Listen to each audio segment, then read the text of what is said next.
Sisanya kita buka untuk dialog atau jawab. Sepakat ya?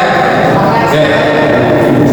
Kepada Bapak Haji Hadi, maka waktu dan tempat kami sediakan.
Baina sama wa sumur.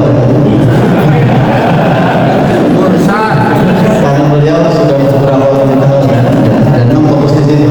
Kalau saya kan ngajar di pesantren, ngajar di kampus, belum berupiah, segala macam. Sementara untuk bikin tim juga saya belum siap menggaji, belum siap menggaji.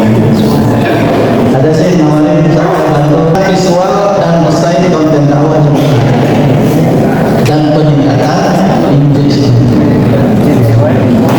Saya katanya engagement.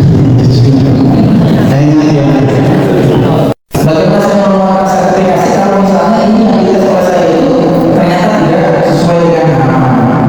Bagaimana kita membuka pintu, bagaimana masuk, bagaimana menyampaikan, bagaimana menurunkan kepala dan sebagainya. Ustaz-ustaz itu ilmunya sudah mumpuni, tapi mau diimplementasikan. Apalagi tidak sering menyinggung tujuan kita mau ke audiens, tapi dia itu sos. Makanya semua alhamdulillah saya sampai hari ini sudah beberapa panggung ya, satu panggung saya itu kan sok itu kelas sekian dan sebagainya. Kelihatannya sepele, tapi mohon maaf secara etik organisasi ini kurang tepat. Ini kebanyakan orang muda kalau menceritakan kemarin di panggung sana konsultasi dan berusaha sama ini saya menyinggung. Ini tidak etik ya. Kalau kita mengungkapkan kehebatan kita sementara ini kerjanya audien, apalagi memperkenalkan audien. Coba